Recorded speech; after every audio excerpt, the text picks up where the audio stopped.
मनकापुर में बाबूलाल अपनी पत्नी निर्मला के साथ रहता था।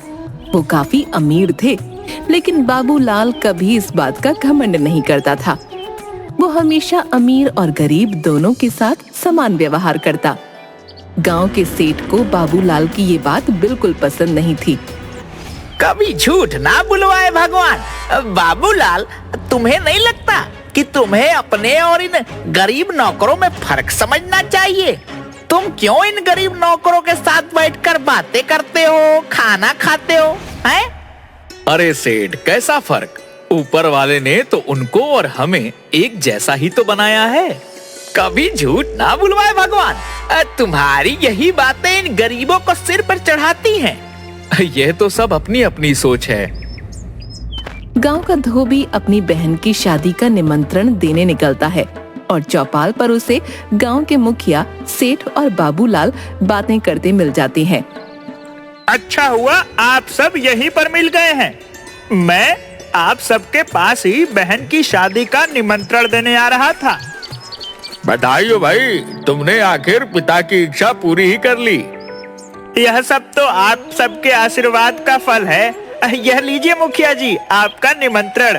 आप सब परिवार आइएगा, हम गरीबों का घर पवित्र हो जाएगा। जरूर आऊंगा और सब परिवार आऊंगा। सेठ जी, आपका निमंत्रण आप सेठानी जी को साथ जरूर लाइएगा, हम धन्य हो जाएंगे। कभी झूठ ना बुलवाए भगवान। अपनी औकात देखकर बात किया कर। मैं इतना बड़ा सेठ और तुझ जैसे गरीब धोबी के घर आऊंगा? नहीं नहीं सेठ जी, आप नाराज मत होइए। मैंने आप सबके बैठने और खाने के लिए अलग इंतजाम किया है। कभी झूठ ना बुलवाए भगवान। ये ले, मेरी तरफ से रख, अपनी बहन को दे देना, क्योंकि पूरा गांव जानता है कि मैं गरीब के घर खाना तो दूर पानी भी नहीं पीता। धोबी बड़ा उदास हो जाता है। तभी बाबूलाल बोलता है, अरे मंगलू भाई, आप मुझे निमंत्रण देना तो भूल ही गए। क्या मेरा निमंत्रण घर पर छोड़ दिया है? नहीं नहीं बाबूलाल भैया, कैसी बात कर रहे हैं? यह लीजिए आपका निमंत्रण। पहले तो तुम्हें बहुत बहुत बधाई हो, और मैं अपने साथ तुम्हारी भाभी को भी जरूर लाऊंगा। हम दोनों शादी में जरूर आएंगे और खाना भी खाएंगे। बाबूलाल की बात सुनकर सेठ नाराज हो जाता है। बाबूलाल अपनी पत्नी के साथ मंगलू धोबी के घर शादी में जाता है और सबके साथ जमीन पर बैठकर खाना खाता है। इस बात की तारीफ गांव में हर तरफ होने लगती है। ये बाबूलाल अपने आप को समझता क्या है? मेरे सामने अपने आप को ज्यादा दयावान दिखाना चाहता है। इसको तो सबक सिखाना ही होगा। सेठ के यहाँ काम करने वाले 4 मजदूर सेठ के सामने अक्सर बाबूलाल की तारीफ करते। एक बार 5 दोस्तों में शर्त लगती है कि जो जीतेगा वो शहर के बड़े होटल में सबको खाना खिलाएगा। बाबूलाल शर्त जीत जाता है और 5 दोस्त मिलकर शहर के बड़े होटल में खाना खाने के लिए जाते हैं। निर्मला भी उनके साथ जाती है। हाय मोरी अम्मा, ये होटल तो बहुत ही महंगे लग रहे हैं। अजी सुनते हैं, हम कहीं और चलते हैं। चुप रह पगली। हरी भाग्यवान, आराम से बैठकर सेठानियों की तरह बड़े होटल में खाना खा। तैयारी? फिर भी एक बार सोच लो जी, ये तो बड़ा महंगा होटल है, लेने के देने न पड़ जाएं। अरे मेरी लुगाई, कौन तुझे समझाए? अब शर्त लगाई है, पूरी तो करनी होगी। सभी खाने के मजे लेते हैं और पेट भरकर खाना खाते हैं। क्यों भैया, तुम्हें कुछ और भी खाना है तो मंगा लो, फिर ना कहना। नहीं भाई, बस हो गया। वेटर भाई, कितने पैसे हुए? पूरे 1200। अम्मा, गई भैंस पानी में। 1200? मैंने कहा था ना, कहीं और चलते हैं। अब क्या हुई? क्यों घबराती है भाग्यवान? अब चाहे 1200 हो या 1500, पैसे तो देने ही हैं। बाबूलाल अपनी जेब में हाथ डालता है। उसकी जेब खाली होती है। निर्मला, क्या मेरा बटुआ तुम्हारे पास है? नहीं, तुम्हारे जेब में ही तो रखा था जी। मेरी जेब में तो नहीं है। कहाँ गया? क्या हुआ भाई साहब, पैसे दो। दे रहा हूँ भाई, रुको तो। क्या हुआ जी, बटुआ नहीं मिल रहा का? नहीं, मेरा बटुआ तो मेरे पास नहीं है। ये सब नहीं चलेगा, यहाँ पैसे तो देने पड़ेंगे। भाई विश्वास करो, मैं कल आकर पैसे देता हूँ। ऐसा नहीं होता है, अगर पैसे नहीं है तो तुम्हें अभी बर्तन धोने होंगे। भाई तुम गलत समझ रहे हो, हम झूठ नहीं बोल रहे हैं। सच में हमारा बटुआ कहीं खो गया है या घर पर ही छूट गया है। मैं कल आकर पैसे दे दूंगा। तुम शराफत से पैसे देते हो कि मैं सेठ को बुलाऊं? भाई मेरे पास पैसे नहीं हैं। तभी वहाँ गांव का सेठ आ जाता है। कभी झूठ ना बुलवाए भगवान। अरे बाबूलाल, क्या बात हो गई भाई? सेठ जी हमें बचा लीजिए, हमें बर्तन नहीं धोने। ये बाबूलाल हमें यहाँ खाना खिलाने लाया था और अब इसके पास देने के लिए पैसे नहीं है और होटल वाले हम सबको बर्तन धुलने के लिए बोल रहे हैं। कभी झूठ ना बुलवाए भगवान। अब डरो नहीं तुम लोग, मैं हूँ ना। मैं सच कह रहा हूँ, मैंने बटुआ रखा था। हाँ, मैं खुद बटुआ में पैसे डालकर उनके हाथों में दी थी। कभी झूठ ना बुलवाए भगवान। कोई बात नहीं बाबूलाल, पैसे मैं भर देता हूँ। ठीक है, आप उनके पैसे भर दीजिए, मैं कल आपको पैसे लौटा दूंगा। कभी झूठ ना बुलवाए भगवान। भाई देखो, तुम्हारा तो पता नहीं, लेकिन मैं एक सेठ आदमी हूँ, बिना लिखा पढ़ी कुछ नहीं करता। मैं पैसे तो भर दूंगा, लेकिन तुम्हें और तुम्हारी पत्नी दोनों को इस कागज पर साइन करके देना होगा। हाँ सेठ, इसमें क्या बात है? बिना कुछ सोचे समझे बाबूलाल और निर्मला दोनों सेठ के दिए कोरे कागज पर साइन कर देते हैं। सेठ उनका बिल चुका देता है। दूसरे दिन बाबूलाल के घर पर सेठ पुलिस लेकर आ जाता है। तुम्हारा नाम बाबूलाल है? जी साहब, मेरा ही नाम बाबूलाल है। कहिए क्या बात है? तुम्हें शर्म नहीं आती है एक भले आदमी को परेशान करते हुए? मैंने किसे परेशान किया साहब? ये सेठ को। भला मैंने इन्हें कैसे परेशान किया? ये घर इनका है तो इन्हें क्यों नहीं दे देते? घर तो मेरा है। तुम झूठ बोल रहे हो। सेठ के पास कागज है जिसमें लिखा है कि तुमने यह घर और अपना सारा जमीन जायदाद उसके नाम कर दिया है और आजीवन तुम और तुम्हारी पत्नी उनके नौकर बनकर रहेंगे और उनकी सेवा करेंगे। हमने ऐसा कोई कागज साइन नहीं किया है। हमने पैसे जरूर उधार लिए, पर वो हम इनको लौटा देंगे। कभी झूठ ना बुलवाए भगवान। ये दोनों एक नंबर के झूठे हैं। आपके पास तो कागजात है, आप खुद देख लीजिए। सेठ बिल्कुल सही कह रहा है। तुम दोनों ने इस कागज पर साइन किया या नहीं? हाँ, मैं और मेरी पत्नी निर्मला, हम दोनों ने कागज पर साइन किया है। तो फिर इस कागज के अनुसार यह घर और जमीन जायदाद इन सेठ का है और तुम्हें उनकी सेवा करने के लिए आजीवन उनके घर पर रहना होगा। ठीक है साहब, अगर आप कहते हैं तो हम आपकी बात मान लेते हैं, लेकिन इनको कागज पर लिख कर देना होगा कि हमें इनकी क्या सेवा करनी है। ठीक है सेठ, तुम 2 कागज पर लिखो कि इसे और इसकी पत्नी को तुम्हारे घर में क्या क्या सेवा करनी है। एक कागज तुम्हारे पास होगा और दूसरा कागज इनके पास होगा। बाबूलाल और निर्मला दोनों सेठ के घर चले जाते हैं। कभी झूठ ना बुलवाए भगवान। बाबूलाल, तुम्हें जानवरों को खिलाना, खाना, उनको नहलाना, खेतों का काम करना, बाजार से सामान लाना, मेरे पैर दबाना, ये सारे काम करने होंगे। ठीक है। निर्मला की बच्ची, तुझे रसोई का खाना बनाना, बर्तन धोना, कपड़े धोना, घर की साफ सफाई करना और मेरे पैर दबाने हैं। ये सारे काम करने होंगे। घर में आने जाने वालों का ध्यान रखना।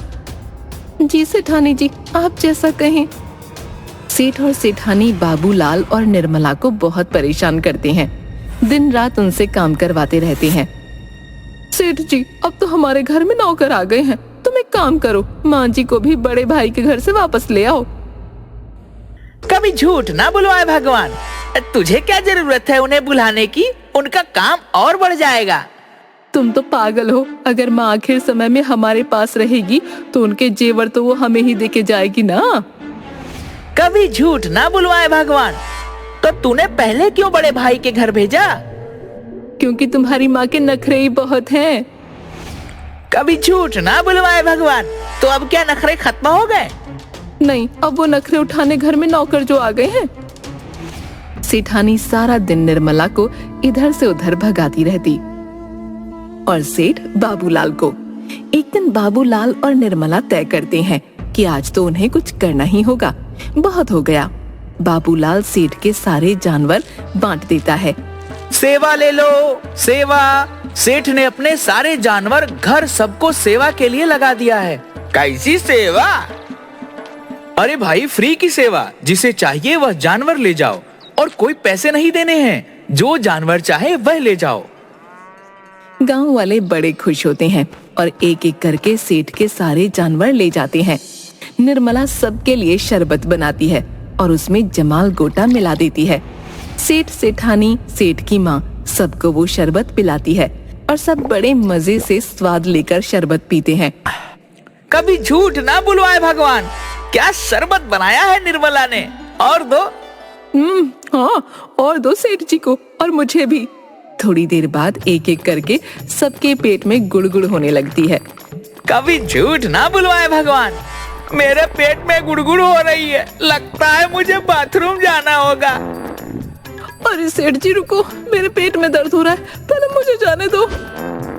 अरे बहू, मेरी बात सुनो, मुझे जरा बाथरूम तक ले चलो, मेरे पेट में बहुत दर्द हो रहा है। अरे आप रुक जाओ, पहले मैं जाती हूँ। सेठानी बाथरूम के दरवाजे के बाहर। अरे सेठ जी जल्दी बाहर निकलो, नहीं तो मेरे कपड़े खराब हो जाएंगे। कभी झूठ ना बुलवाए भगवान, पहले मुझे तो आराम मिलने दे। तुम्हारे आराम के चक्कर में ऐसा ना हो कि मेरा काम तमाम हो जाए। अरे मेरी भी कोई सुन लो, मुझे भी बाथरूम जाना है। सेठ बाहर आता है। अरे जल्दी हटो, मुझे जाने दो। अरे बेटा तुम मुझे बाथरूम ले चल, ये बहू तो सुनती ही नहीं। कभी झूठ ना बुलवाए भगवान, माँ पहले उसे बाहर आने दो, फिर ले चलता हूँ मैं। अरे जल्दी ले चल, नहीं तो यही हो जाएगा। कभी झूठ ना बुलवाए भगवान, रुक जा माँ, मुझे तो लगता है मुझे फिर जाने की जरूरत होगी। निर्मला तुम मुझे बाथरूम ले चल। निर्मला आती है और सेठ की माँ को पकड़कर बाथरूम तक ले जाती है, लेकिन बाथरूम के दरवाजे के बाहर सेठ पहले से खड़ा होता है और सेठानी अंदर विराजमान होती है। अरे सेठ जी, तुम तो खेतों में भी जा सकते हो, बाथरूम सेठानी और माता जी के लिए छोड़ दो ना।